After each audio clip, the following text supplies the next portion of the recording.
Good afternoon, ma. Good afternoon. Please, could you tell us your name and where you're from? I'm Wabra Charity from Madrid.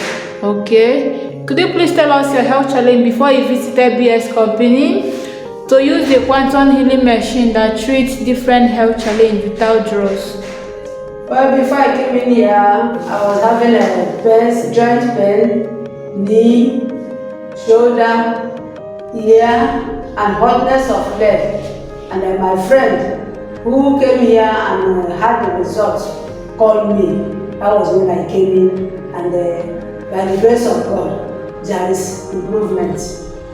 The pains I came in with has subsided. Though not quite gone, but I know with the time all of them will be over as I keep on using the machine. Okay. So what was your experience all about, and how many days did you use the machine?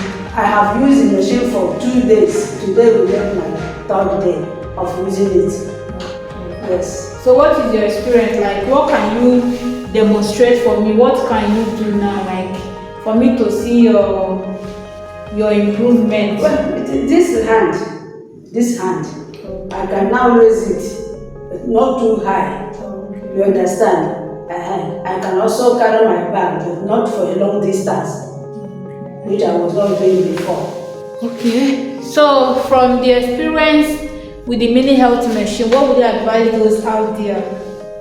My advice is that people should come. Those that have similar challenges, they should come to BS company, where God is using this machine to relieve us of our pains. Many of us have spent money on drugs, but today I am a testifier. I have already got somebody who is on the machine here.